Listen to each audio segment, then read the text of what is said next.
Tenggara. Itu mazhabnya apa? Syafi'i gitu. Terus berikutnya mazhab Hambali yang didirikan oleh Al-Imam Ahmad ibn Hanbal Asy-Syaibani. Ini yang menjadi mazhab resmi kerajaan Saudi Arabia, Pak. Sehingga di Saudi Arabia kalau baca basmalah itu jahran atau siron, Pak? Di Masjidil Haram siron. Sama dengan Muhammadiyah, Pak. Tapi sekarang menurut HPT jilid 3 itu ya yang warnanya biru, Muhammadiyah menempuh tanawwu fil ibadah. Boleh dibaca jahran, boleh dibaca siron. Tapi kalau jenengan umumnya siron ya sudah, enggak apa-apa. Enggak apa-apa. Nanti kalau jenengan memperkenalkan jahran itu sudah terlanjur jadi politik identitas itu. Akhirnya tetangga sebelahnya jenengan suka gitu. Seneng, oh saiki Muhammadiyah koyo aku nah, gitu. Kan itu jadi masalah. Tapi kalau jenengan masih mengembangkan Muhammadiyah di desa yang Muhammadiyahnya belum berkembang, jenengan kalau sholat di sholat malam itu ya, subuh, maghrib, isya, baca jahar bismillahnya nggak apa-apa gitu. Itu sebagai media untuk apa? Dakwah atau strategi dakwah. Tapi kalau Muhammadiyahnya sudah mapan, apalagi faktanya belum banyak warga Muhammadiyah yang ngaji tarjih, jenengan siron saja. Jangan dicoba nanti di masjid ini setelah ngaji ini jahron. Oh nanti malah geger gitu. Meskipun Muhammadiyah apa? Membolehkan. Kan kita lihat-lihat, Pak. Kita lihat kepada siapa jamaah kita siapa kan gitu, dan terus kita di mana itu ya. Meskipun Muhammadiyah apa membolehkan keduanya itu. Oke. Kembali ke tadi, Pak. Ada 4 mazhab dalam konteks kunut. Itu 2 mazhab menganggap kunut subuh itu sunnah. 2 mazhab menganggap kunut subuh itu ghairu masyru', tidak disyariatkan. Yang bilang kunut subuh itu tidak disyariatkan, yang pertama mazhab Hanafi, yang kedua mazhab Hambali. Makanya kalau jenengan umroh atau haji, oh jenengan di sana waktu pas sholat subuh, oh ternyata Imam Haram, Imam Masjidil Haram maksudnya Muhammadiyah juga ya gitu. Kenapa? Subuhnya enggak kunut, yang memang itu sama dengan mazhab Hambali gitu, Hambali. Tapi nanti kalau jenengan pas umrohnya itu bulan Ramadan, Pak, dan jenengan akan menemukan bahwasanya sholat tarawihnya itu 23. Loh, kok gak podo sampai Muhammadiyah ya? Itu ya. 23, Pak. Tapi akhir-akhir ini sudah mau ke 11. Syekh Saudi kayak Syekh Utsaimin, apalagi Syekh Nasruddin Albani itu menguatkan yang 11. Tapi praktek di Masjidil Haram sama Masjid Nabawi itu masih 23 gitu. Meskipun para muftinya itu mengatakan dalil 11 lebih kuat, tapi mereka juga membolehkan 23 gitu, karena dianggap itu tradisi salaf, maksudnya tradisi yang sudah dilakukan oleh generasi-generasi awal umat ini gitu. Meskipun yang dikuatkan apa? 11 gitu. Oke. Dan sehingga dalam kunut subuh itu, Pak, mazhab Hanafi sama Hambali mengatakan kunut subuh itu ghairu masyru', tidak disyariatkan. Kemudian mazhab Syafi'i sama Maliki dua-duanya mengatakan kunut subuh itu sunnah, tapi letaknya yang berbeda. Kalau mazhab Syafi'i, kunut subuh itu kita baca setelah kita apa? Iktidal di rakaat kedua. Sami Allahu liman hamidah Rabbana lakal ham, terus Allahumma hdina fi man hadait wa afina fi man afait wa tawallana fi man tawallait wa barik lana fima a'tait wa qina syarra ma qadait, dan seterusnya. Kok hafal semuanya ya? Emang juga kunut subuh juga di sini. Nah, itu Vin gak kaget. Hafal kan nggak apa-apa, hafal nggak apa-apa. Lagian kunut itu kan bisa kita juga baca di kunut nazilah itu. Tapi kalau doa itu khusus untuk kunut subuh, itu yang dianggap Muhammadiyah hadisnya dhaif. Ada hadis Al Hasan ibn Husain, tapi kata Al Hasan ibn Husain itu bilang allamani Rasulullah sallallahu alaihi wasallam kalimatin aquluhunna, coba, fi kunutil witri. Rasulullah, yaitu kakekku, anak Al Hasan ibn Husain itu kan anaknya Ali bin Abi Thalib, punya anak dua itu, Hasan sama Husain. Kata Hasan, Rasulullah mengajarkanku kalimat-kalimat yang aku ucapkan fi kunutil witri, di kunut witir. Bunyinya apa? Allahumma hdini fiman hadait wa afini fiman afait. Ada hadis Ibnu Abbas, Pak, jenengan cek nanti di kitab Bulughul Maram.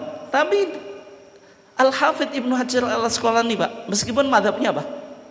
Syafi'i, Pak, beliau Syafi'i, tapi beliau objektif. Meskipun madhab Syafi'i bilang kunut subuh itu termasuk sunnatul ab'ad, sunnah kalau ditinggalkan dianjurkan untuk apa, Pak? Sujud sahwi, menurut madhab Syafi'i lah. Tapi Al-Hafidz Ibnu Hajar Al-Asqalani objektif, Pak. Dia sebagai ahli hadis di Bulughul Maram dikatakan wa fi sanadihi dha'fun, dalam sanadnya ada kelemahan, sehingga ditarjih putusan Wiradisa 1972, Pak. Nanti jenengan cek. Jenengan sudah punya ya HPT lama? Sudah gadah apa dereng, Pak, Bu? Jenengan, Bu, pun gadah, Bu? Ah, ini ketua PCM ya jelas punya lah. Pun gadah apa dereng, Bu? Oh, sampun, Bu. Pundi, Bu? Oh, tasik disimpen teng toko. Nggih, Bu, nggih. Paham kula. Jenengan saestunipun gadah tapi dereng dipendhet nggih. Tasik teng toko. Nah, kembali ke tadi, Pak. Berarti dua mazhab ini, yang dua mazhab bilang kunut subuh ghairul masyru', yang dua masyru'. Cumanya tadi mazhab Syafi'i ketika i'tidal di rakaat kedua, kalau mazhab Maliki itu sebelum rukuk. Sebelum apa? Sebelum rukuk. Berarti, Pak, kalau tarjih dalam fikih kita kaji dulu. Dalam kunut subuh ada dua pandangan, dua mazhab, yaitu mazhab apa? Hanafi sama Hambali, kunut subuh ghairul masyru'. Kalau mazhab Syafi'i sama Maliki sunnah atau masyru' gitu. Berarti kalau Muhammadiyah memilih merojihkan mazhab apa? Hambali dan Hanafi. Tapi kalau NU misalnya, ya karena bermadzhab Syafi'i ya, menguatkan pendapat mazhab Syafi'i. Itu yang disebut apa? Tarjih, tapi dalam bidang apa? Fikih. Dalam bidang apa? Fikih. Artinya istilah tarjih itu sudah ada di usul fikih dan juga di fikih gitu. Oke ya. Terus sekarang, Pak, 1927, Pak. Ini setelah meninggalnya Kiai Haji Ahmad Dahlan. Bayi Ahmad Dahlan meninggal tahun berapa, Pak? 1923, Pak. Penting, Pak, ini nanti ada hubungannya dengan kitab fikih jilid 3. Ada salah satu ulama tetangga sebelah, Pak, atau disebut namanya enggak apa-apa. Kiai Haji siapa, Pak? Mustamar, Marzuki Mustamar. Pernah ke Talun, Pondok Talun, Pak.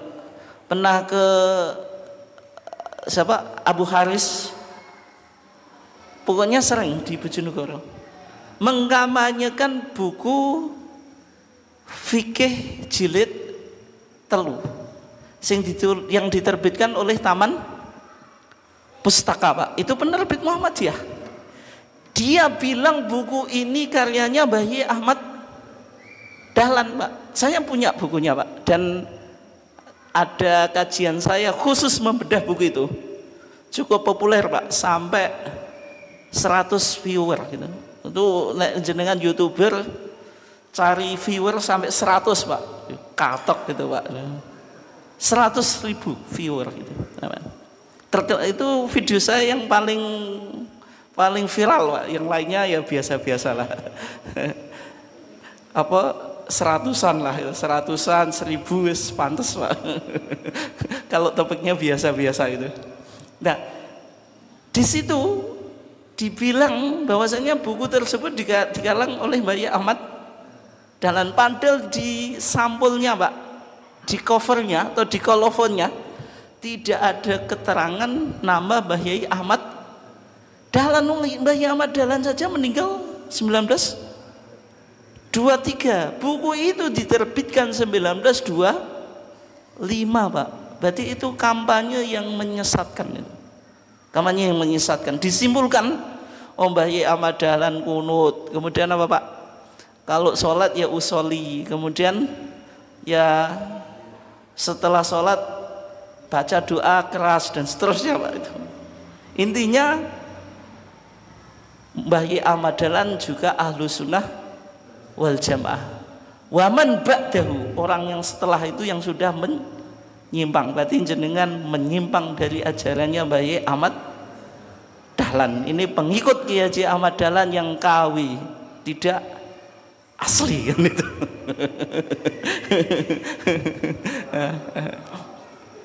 Kembali ke tadi, Pak. 1927 Mas Mansur itu mengusulkan supaya di Muhammadiyah ada majelis yang melakukan kajian terhadap permasalahan-permasalahan agama. Diusulkanlah berdirinya majelis tarjih. 1928, Pak, Kiai Haji Mas Mansur terpilih menjadi ketua majelis tarjih yang pertama. 1929 lahir 2 kitab, Pak, di HPT jilid 1.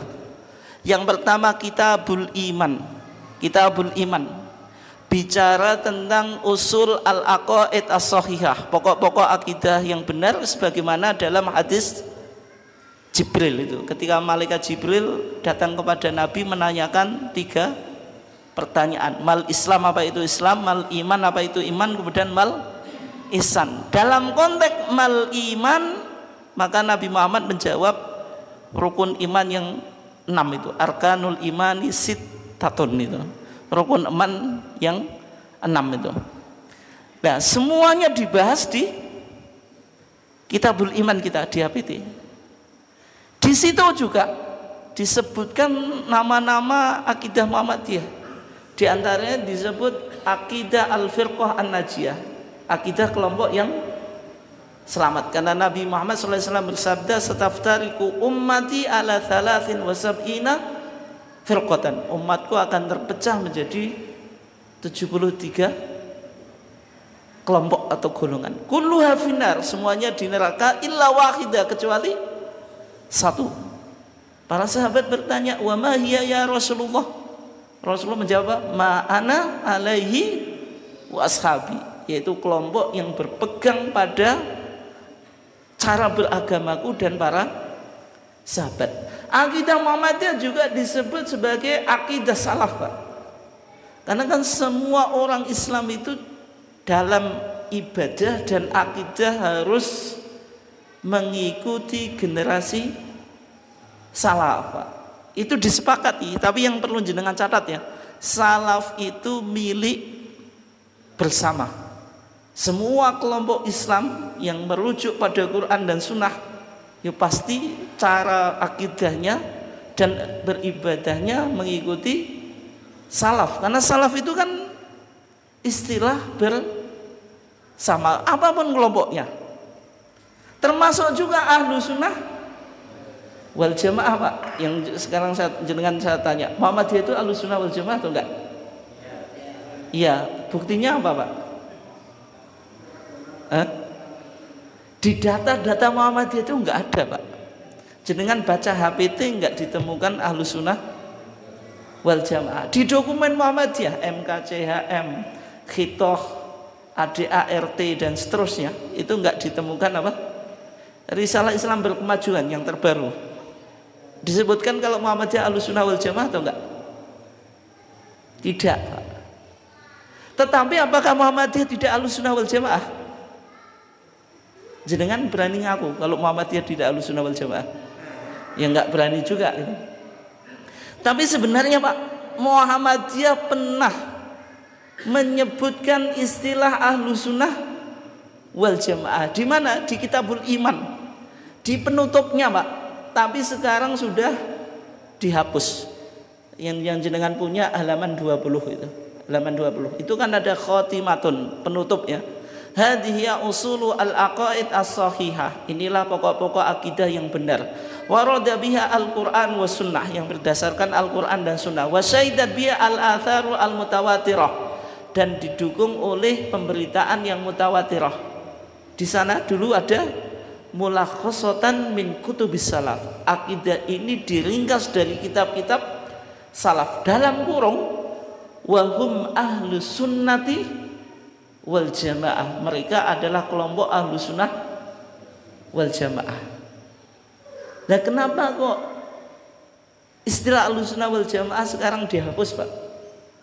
Ini sekedar analisa saya Pak.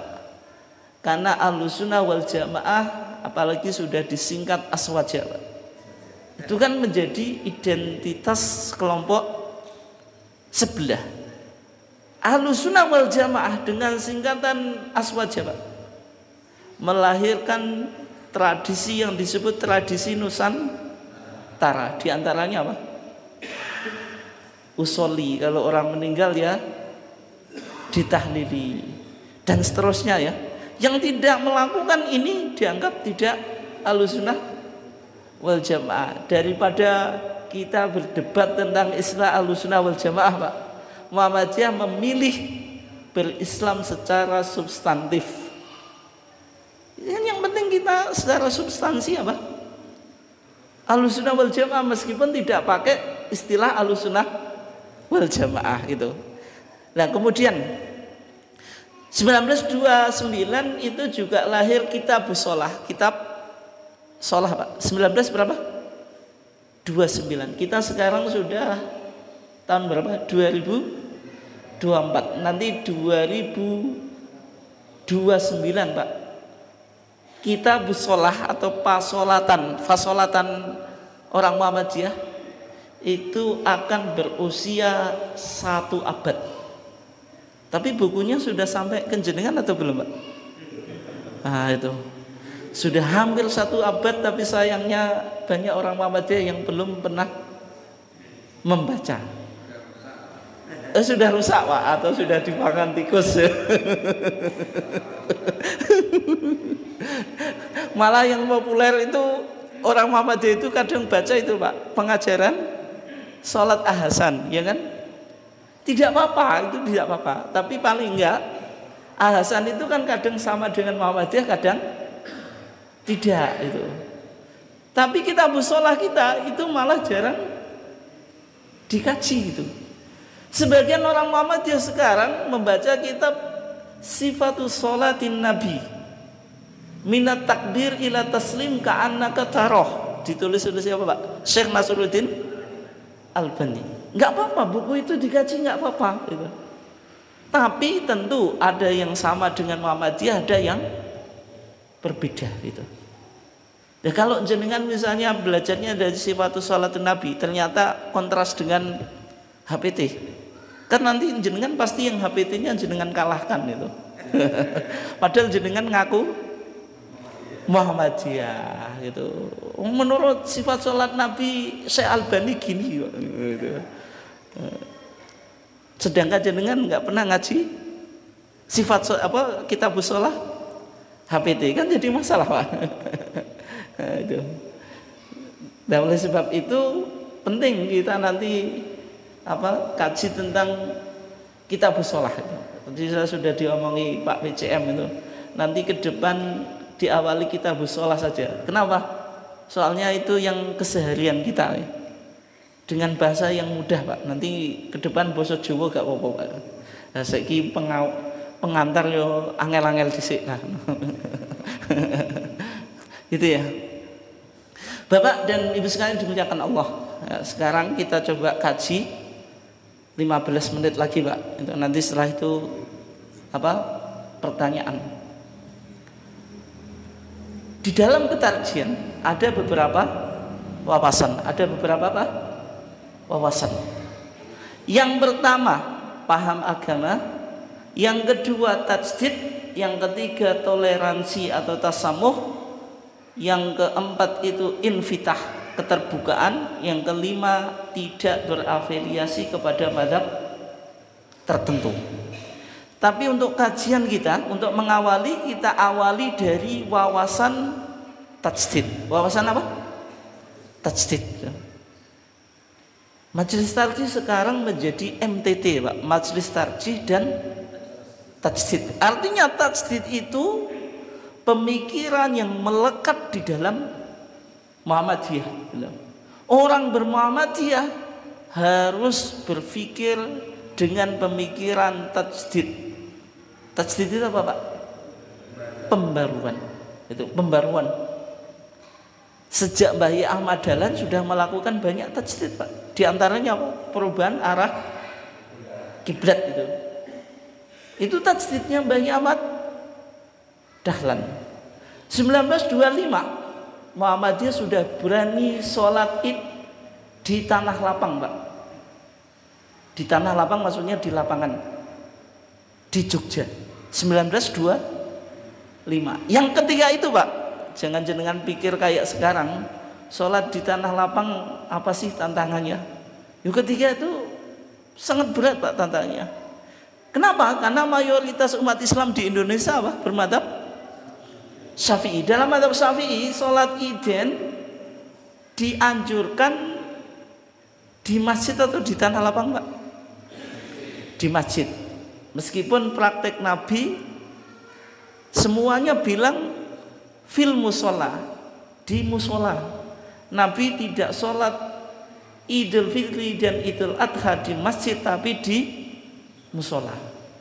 Jadi apa betul Pak? Jadi dengan bingung tuh. Ini maksudnya gitu. Orang sholat Id ning masjid tapi di musola. Maksudnya musola itu tanah lapang Pak. Di zaman Nabi disebut musola yang jaraknya 200 meter dari Masjid Nabawi itu disebut apa? Musola. Kalau jenengan ke Timur Tengah itu enggak ada istilah musola Pak. Semuanya ya disebut masjid. Cuma yang masjid itu dua, ada masjid jami, ada masjid biasa. Kalau disebut gami, kalau bahasa Arab itu kalau di Mesir itu jim itu jadi G Pak. Gami, bukan jami tapi gami. Idza jaa idza gaa. Tapi nek Al-Qur'an ya tetap mengikuti Al-Qur'an Pak. Tapi nek di orang Mesir bilang jaa itu gaa. Tidak jaa tapi gaa. Karena jim jadi G gitu. Itu logatnya sana gitu. Nah, dalam praktiknya itu Nabi selalu di musola hanya satu kali. Nanti jenengan cek di Bulughul Maram hadis Abu Hurairah. Di sana dijelaskan alasannya apa? Asobahum matorun. Ketika itu terjadi hujan lebat. Selain itu di musola atau di tanah lapang. Dan karena Muhammadiyah ingin mengikuti sunnahnya Nabi, maka 1925 dilakukan sholat Id di tanah lapang, di lapangan Asri Jogja sana Pak. Ketika itu Muhammadiyah tentu dituduh sebagai aliran sesat Pak. Lah kok sesat? Di dalam madzhab Syafi'i sholat Id itu sunnahnya di masjid. Yang kedua, Muhammadiyah harus berlawanan dengan penjajah Hindia Belanda. Kenapa? Karena kalau forum-forum yang menggerakkan massa, Pak, itu kan bisa membangkitkan nasionalisme. Pelaksanaan sholat Id di lapangan itu membahayakan stabilitas nasional pemerintah Hindia Belanda. Tapi terus Muhammadiyah juga mendesak, Pak, atau memaksa pelaksanaan sholat Id itu jangan sampai dihalang-halangi oleh Belanda. Sampai sholat Id terbiasa dilakukan di lapangan sekarang. Sehingga kalau kita bicara sholat Id di lapangan di Indonesia itu kontribusi Muhammadiyah, Pak. Meskipun sekarang kelompok di luar Muhammadiyah juga melakukan sholat Id di lapangan itu. Dan juga zakatul fitri. Jenengan sing dulu-dulu, Pak, zakatul fitri diberikan ke siapa, Pak? Kemudian ke kiai, numpuk, Pak, ya. Zakatul fitri itu kan bisa numpuk, Pak, itu tidak dibagikan ke fakir miskin, kemudian ke Pak Yai. Tapi Muhammadiyah yang pertama kali membentuk kepanitiaan zakat. Sekarang sudah ada panitia zakat. Meskipun dulu juga dibid'ahkan, Pak. Zakatul fitri yang ada kepanitiaannya itu kan seharusnya zakatul mal. Kalau zakatul fitri nggak boleh dibuat panitia. Sebagian di masjid itu masih kolot, Pak. Sampai sekarang pun nggak mau membentuk panitia zakatul fitri. Kecuali kalau masjid Muhammadiyah. Masjid Muhammadiyah biasa. Justru aneh nih tidak dibentuk panitia itu. Ini contoh pemikiran tajdid yang cukup melekat di dalam apa? Muhammadiyah. Sekarang, Pak, tajdid di Muhammadiyah maknanya apa? Pembaruan. Tapi tajdid memiliki dua makna. Yang pertama artinya purifikasi. Purifikasi itu apa? Pemurnian. Maksudnya apa? Mengembalikan ajaran agama Islam sesuai dengan sumbernya, yaitu Al-Quran dan As-Sunnah. Nanti kalau di Muhammadiyah sunnahnya disebut apa? As-Sohihah. Sunnah Sohihah itu apa? Mencakup hadis Sohih dan hadis Hasan. Kalau hadis Dhaif tidak bisa dipakai. Itu dilakukan oleh Muhammadiyah. Ini makna tajdid yang pertama, yaitu purifikasi. Yang kedua dinamisasi. Dinamisasi itu berkembang sesuai dengan tuntutan zaman. Kita awali, Pak, yang pertama. Tajdid dalam arti purifikasi dilakukan oleh Muhammadiyah dalam bidang akidah. Akidah itu harus terhindar dari TBC. ST-nya apa? Takhayul, khayalan, kesialan. B-nya bid'ah. C-nya khurafat. Dulu CH, curafat. Sekarang karena ejaan yang sudah disempurnakan menjadi apa, Pak? K. Tapi kalau dulu curafat tulisan. Terus syirik. Akidah yang sahih atau yang sahihah tidak mengidap penyakit apa? TBC, takhayul, khayalan, kesialan. Keceblokan cecek, Pak. Tondone apa, Pak? Sial. Angka 13 sial. Jumlah pimpinan Muhammadiyah berapa? 13. Sial atau enggak? Enggak, Pak. Itu kan berarti bentuk perlawanan Muhammadiyah, Pak. Oh, apa? Pimpinannya kan 13. Berarti Muhammadiyah nantang sial. Tapi buktinya ya enggak sial juga, Pak. Muhammadiyah semakin berkembang. Gitu. Ya. Kalau jenengan naik mobil nabrak kucing, yang jenengan lakukan apa, Pak? Berhenti, kucingnya diambil, terus apa?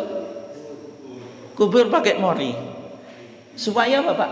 Nek gak ngono besoknya bakal betul nyerempet orang. Ternyata, Pak, besoknya ditakdir oleh Allah nyerempet orang betul. Kalau nabrak kucing mendek, nyerempet wong kira-kira mendek to langsung tancap gas, Pak. Tancap gas wae apa maneh sepi kan ngono. Mbah sing ditabrak apa, Pak? Bundas kabeh atau mati atau urip gak gak dipikirkan. Itu contoh apa? Khurafat. Dari khurafat muncul takhayul. Dari khurafat, dari takhayul muncul apa? Khurafat. Khurafat itu apa? Mitos. Misalnya orang yang hidup di samping Laut Selatan, ada mitos apa Pak? Nyi Roro Kidul gitu. Nyi Roro Kidul ini yang menguasai Laut Selatan. Itu menjadi mitos Pak. Ketika mitos ini Pak ditakuti, maka yang ia lakukan apa Pak? Tolak balak ngalap berkah. Bikin apa? Larung laut. Sesajen larung laut jenengan ngertos ya? Itu kan kepala kerbau sama hasil panen atau hasil bumi ya. Terus ditaruh kayak gedekan Pak. Terus dilarutkan ke laut. Tujuannya apa? Ngalap berkah tolak balak. Berarti dari takhayul lahir khurafat. Ketika khurafat ditakuti, tadi ngalap berkah tolak balak sudah dilakukan, menjadi syirik gitu. Itu ya. Itu nggak boleh kalau di Muhammadiyah. Contoh di HPT Pak. Ziarah kubur, nanti jenengan cek di HPT-nya. Halaman berapa nih? Ziarah kubur. Di Kitabul Janazah. Ntar saya cariin. Babnya namanya Ziaratul Kubur, halaman 232. Ziarah kubur itu boleh atau enggak Pak? Boleh. PCM sudah pernah rombongan ziarah kubur ke Wali Songo? Belum ya?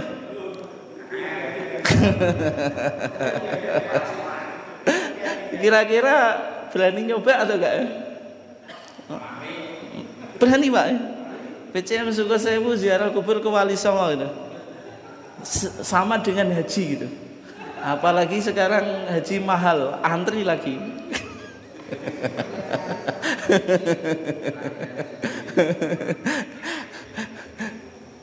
Gini Pak, ziarah kubur itu sebenarnya tidak dilarang oleh Muhammadiyah.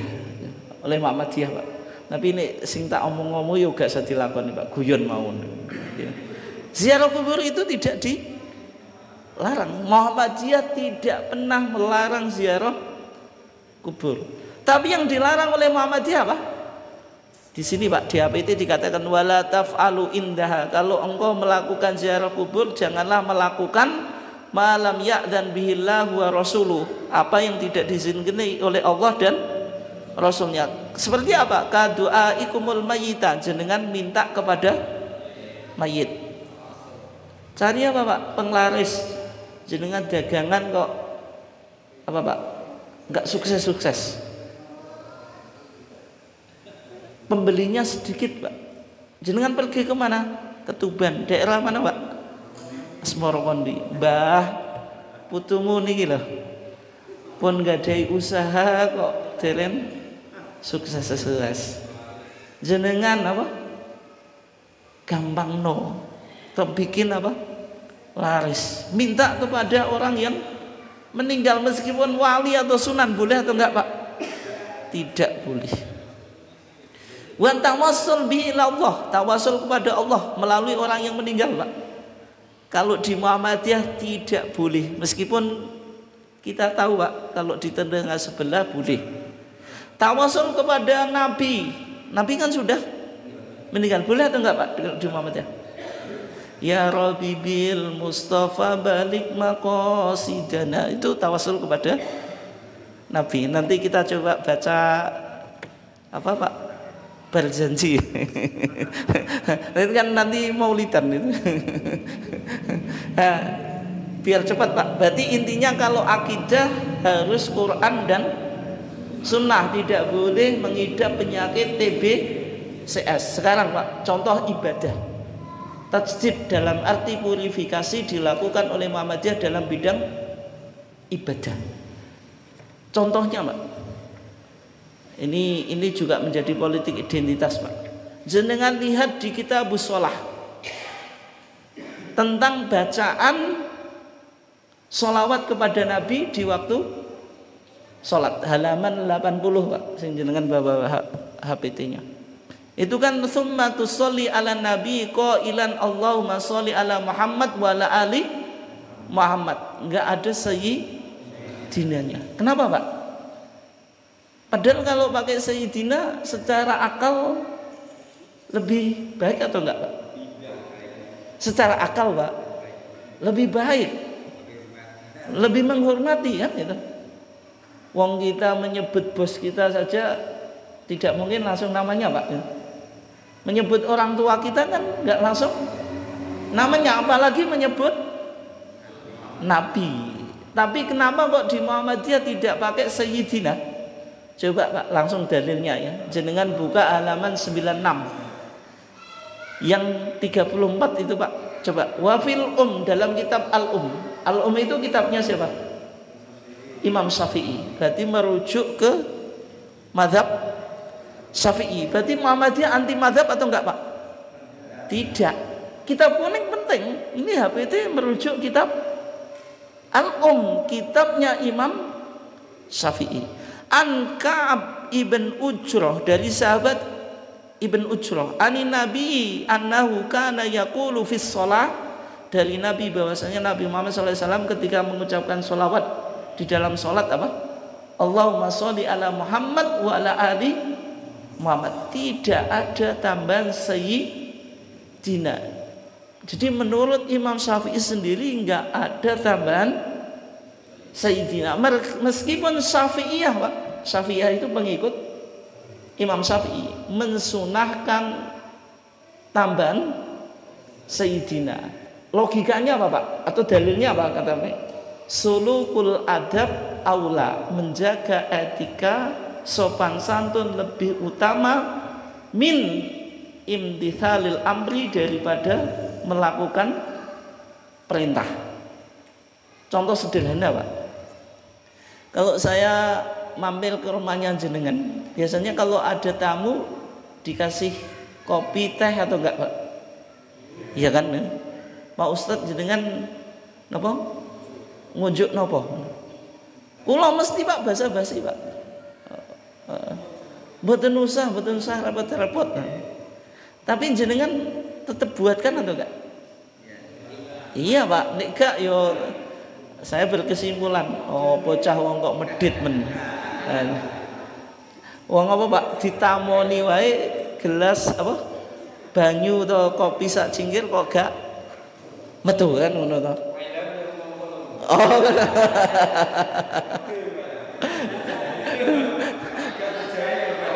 Enggak, ini kalau tamunya jauh Pak. Saya kan perintah apa Pak? Enggak usah repot. Repot ini kan perintah toh Pak. Maksudnya larangan, tapi kan artinya juga perintah toh. Jenengan mengedepankan dawuh saya, gak usah repot-repot, atau mengedepankan sopan santun Pak? Sopan santun, tetap jenengan bikinkan kopi atau teh. Dalam konteks sholawat Pak, ketika sahabat bertanya kepada Nabi, ya Rasulullah, kaifa nusolli alaika fis sholah? Wahai Rasulullah, bagaimana kita mengucapkan sholawat di dalam sholat, atau di riwayat yang lain fi sholatina, di sholat kita. Rasulullah menjawab apa? Qulu, ucapkanlah Allahumma sholli ala Muhammad. Ini kan perintah Pak. Tapi perintah ini kata pengikut mazhab Syafi'i loh, tidak usah dilakukan. Kenapa Pak? Karena kita mementingkan sopan santun sehingga ditambahi sayyidina. Itu kaidah mereka, sulukul adab aula min imtithalil amri. Tapi kalau kita di Muhammadiyah Pak, kaidah kita Pak, kita juga punya kaidah. Al aslu fil ibadah apa Pak? At-tahrim. Hukum asal ibadah itu haram. Atau al aslu fil ibadah al ittiba wa tauqif. Hukum asal ibadah itu mengikuti Nabi. Kalau Nabi mengajarkan sholawat tidak pernah ditambahi sayyidina, berarti itu ajarannya Nabi. Jawaban kita itu Pak. Itu contoh tajdid dalam bidang apa? Ibadah. Sekarang Pak, tajdid dalam arti dinamisasi. Dinamisasi itu apa? Muhammadiyah bisa merespon perkembangan zaman. Modernitas itu tidak untuk dijauhi Pak. Oh, HP, internet, bid'ah. Itu bukan Muhammadiyah. Terus apa lagi Pak? Ngaji kok disuting, bid'ah. Bid'ah itu hanya berlaku dalam konteks apa? Ibadah. Kalau muamalah duniawiyah, urusan keduniaan itu justru wajib bikin bid'ah. Kalau ibadah tidak boleh bikin bid'ah, karena man amila amalan laisa alaihi amruna fahuwa raddun. Man ahdatsa fi amrina hadza ma laisa minhu fahuwa raddun. Kalau ibadah kullu bid'atin apa Pak? Dolalah. Wa kullu dolalatin tempatnya di mana? Finnar. Itu konteksnya ibadah dan akidah. Muamalah duniawiyah tidak berlaku bid'ah. Sekarang Pak, sebelum saya tutup ya, ini kan bulan Maulid, supaya ini contoh saja Pak. Maulid atau Maulud Pak? Betul. Hah? Maulidan atau Mauludan? Itu bisa dua-duanya Pak. Kalau Maulid itu hari dilahirkannya Nabi, yaitu Rabiul Awal, 12 Rabiul Awal Pak. Kalau Maulud menjadi nama bulan di penanggalan Jawa. Sasi apa Pak saat ini? Mulut. Itu kan mulut itu maksudnya maulud Pak. Mergo wong Jawa kan muni maulud abot jadi mulut. Tapi bukan mulut ini Pak. Maulud itu maksudnya merujuk pada bayi yang dilahirkan. Sekarang Pak, merayakan Maulid bid'ah atau tidak? Bid'ah atau enggak? Bid'ah atau enggak? Ini ada dua pandangan. Yang satu bid'ah itu. Yang satu terlalu fanatik terhadap Maulid. Enggak mau maulidan berarti enggak ahlussunnah wal jamaah. Yang satu Pak, Maulid enggak ada di zaman Nabi, semuanya bid'ah itu. Tapi kalau di Muhammadiyah Pak, Muhammadiyah di tengah-tengah Pak. Maulid atau maulud tidak bid'ah. Kenapa tidak bid'ah Pak? Masuk perkara al-umur ad-dunyawiyah, perkara keduniaan. Enggak ada dalil yang memerintah, enggak ada dalil yang melarang. Boleh dilakukan, boleh Pak, bukan wajib atau sunnah loh. Jika ada maslahah. Ya, contohnya masa kita ngisi maulidan dengan pengajian tarjih masa bid'ah Pak? Sini ngaji kok. Atau jenengan bikin kajian apalah gitu. Dalam rangka merayakan Maulid.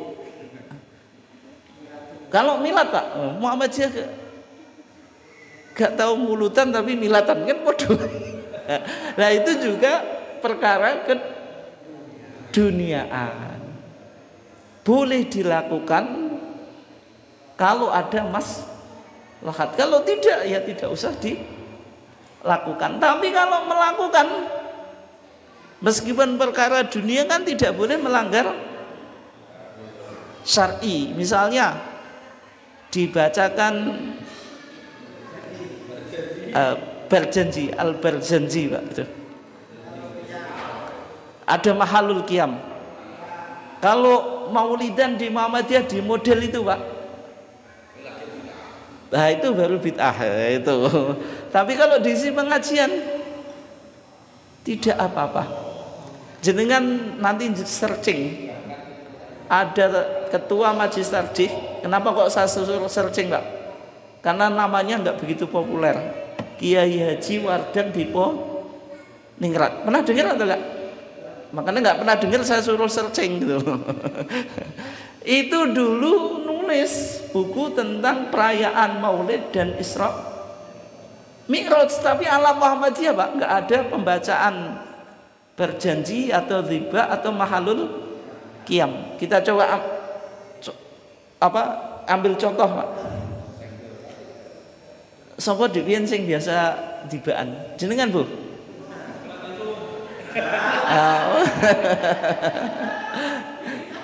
Ibu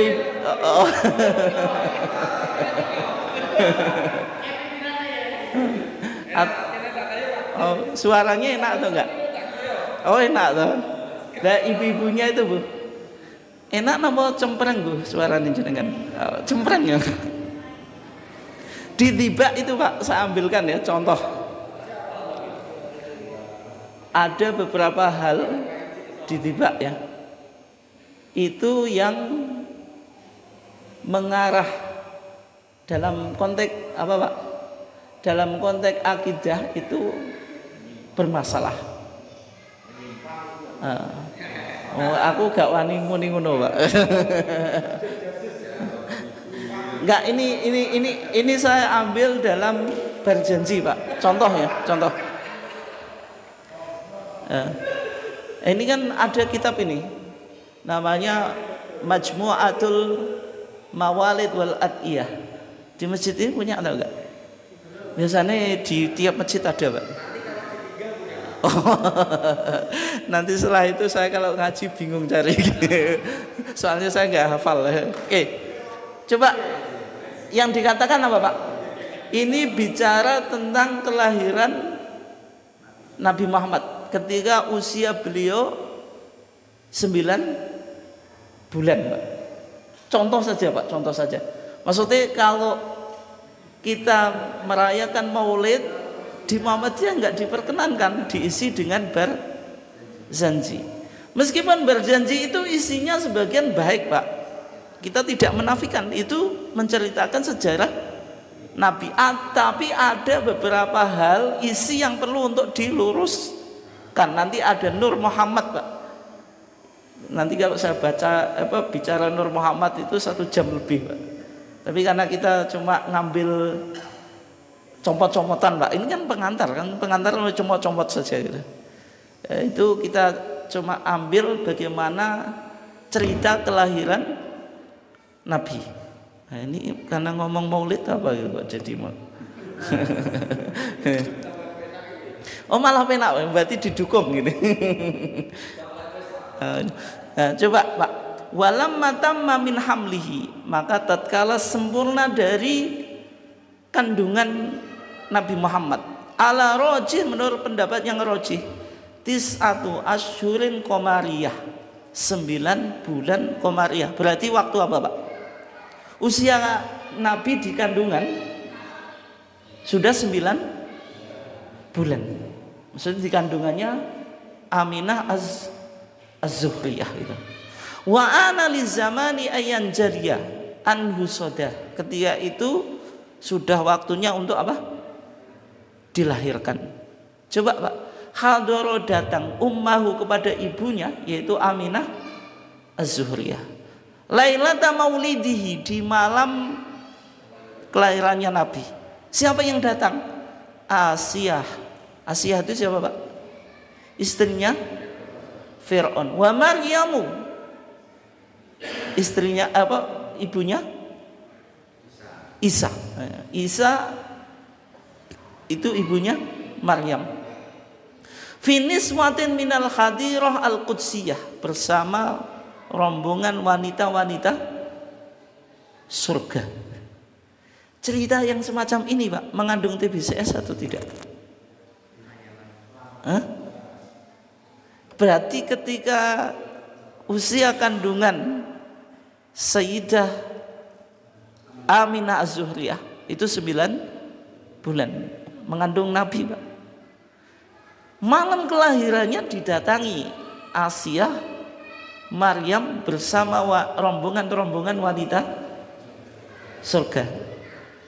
Kira-kira bagaimana pengarang Sayyid Abu Ja'far Al-Barzanji atau Jawa Berjanjen itu kan Al-Barzanji.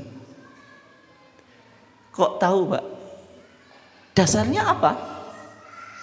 Kan nggak jelas. Sudah meninggal Asia itu di zamannya Nabi Musa. Maryam itu ibunya Nabi Isa yang sudah ada sebelum Nabi Muhammad diutus. Kok bisa mendatangi? Ya, ini contoh cerita yang mengarah ke khurafat. Terus Pak, juga maulid itu misalnya pakai dalil Abu Lahab Pak. Abu Lahab saja Pak dibuat dalil maulid, ya kan? Kenapa? Karena Abu Lahab itu tiap hari Senin Pak dapat dispensasi siksa. Kenapa? Karena Abu Lahab itu pernah memerdekakan budaknya, namanya Thuwaibah. Namanya siapa? Thuwaibah. Makanya di berjanji dikatakan Pak, wa ardo'athu ummuhu ayyaman. Ibunya Nabi itu menyusui Nabi beberapa hari. Thumma ardo'athu Thuwaibah al-Islamiyah. Ada yang baca Aslamiyah, ada yang baca Islamiyah. Kemudian setelah itu disusui Thuwaibah al-Islamiyah atau al-Islamiyah. Allati a'taqaha Abu Lahabin. Ini yang dimerdekakan oleh Abu Lahab. Hina wafathu inda miladi alaihi salatu wassalam bi busyra. Ketika ia memberi berita tentang kelahiran Nabi Muhammad. Berarti Thuwaibah budaknya Abu Lahab. Ketika tahu Nabi Muhammad dilahirkan, dia langsung ngasih tahu Abu Lahab. Abu Lahab itu suka sekali. Saking sukanya, Thuwaibah yang ngasih berita itu dimerdekakan. Nah, setelah itu Abu Lahab ya nyuci baju sendiri, nyuci piring sendiri, kan budaknya nggak ada Pak. Guyonannya kan gitu Pak. Kenapa? Gembira terhadap kelahiran Nabi. Sebab ini Abu Lahab itu orang yang sudah dicap masuk surga atau masuk neraka Pak? Neraka. Nggak ada orang yang dicap di stempel neraka di dalam Al-Quran kecuali siapa Pak? Abu Lahab. Turun ayat tabat yada abi lahabiu watab. Tapi Abu Lahab itu kira-kira orangnya tampan atau enggak Pak? Atau jelek? Tampan. Abu Lahab itu karena mukanya itu mencorong Pak. Kulitnya putih, mukanya mencorong itu. Menunjukkan orangnya cukup apa? Tampan. Tapi dia masih hidup sudah distempel masuk neraka Pak. Tapi dia karena pernah memerdekakan Thuwaibah itu tiap hari Senin dapat dispensasi siksa. Ada seorang ahli hadis Pak, namanya Al-Hafidz Syamsuddin Nasiruddin Ad-Dimashqi. Tapi bukan Syekh Nasiruddin Albani Pak. Ini yang pro terhadap maulid. Bikin syair. Syairnya pernah dibacakan oleh Gus Bah. Syairnya bagaimana?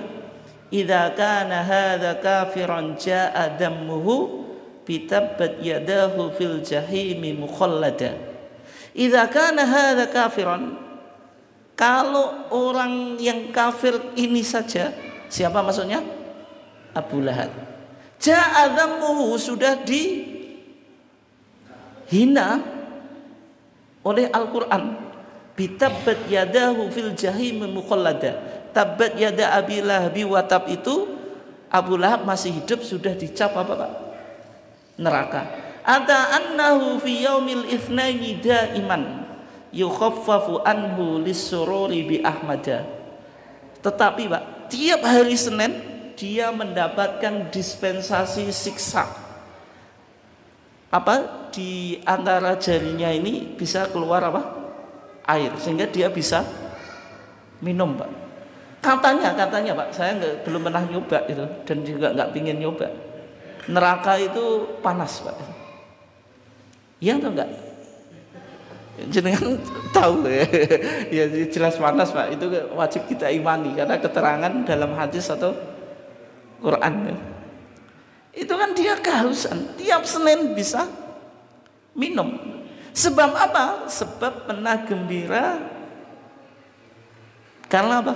Kelahiran Nabi dengan memerdekakan Thuwaibah. Coba Pak, penutupnya bagaimana syair itu? Famadhannu bil abdil ladzi tula umrihi bi ahmada masruran wa mata muwahhida. Bagaimana pendapatmu kepada seseorang yang tiap harinya itu bergembira, Pak? Wa mata muwahhida, dia meninggalnya bukan seperti Abu Lahab tapi dalam keadaan bertauhid. Kalau Abu Lahab saja dapat dispensasi siksa, apalagi orang yang tiap hari merayakan maulid, berarti tidak mungkin masuk neraka. Tapi Pak, ini ada hadisnya, nanti suatu saat kita bahas. Tapi hadis ini bertentangan dengan ayat Al-Quran. Abu Lahab itu mukmin atau kafir, Pak? Kafir. Amalnya orang kafir diterima atau enggak?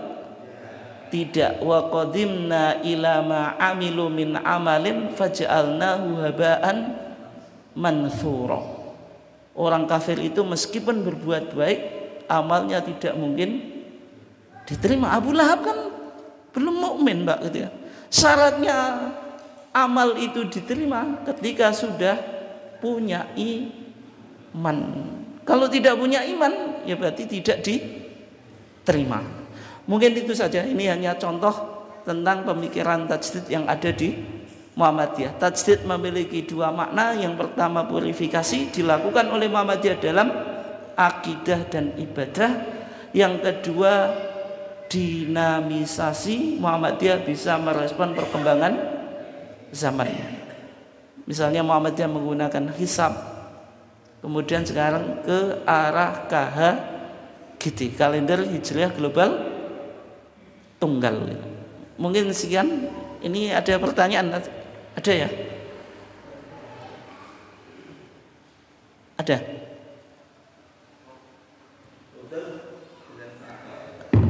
Ya karena pertemuan pertama molor-molor nggak apa-apa ya.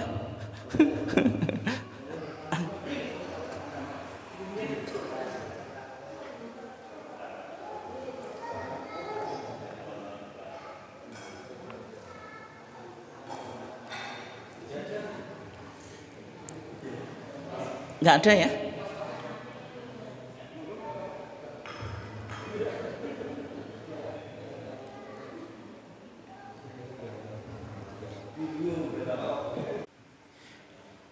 Nggak ada ya? Terus nggak ada. Saking jelasnya nggak perlu ada yang ditanyakan.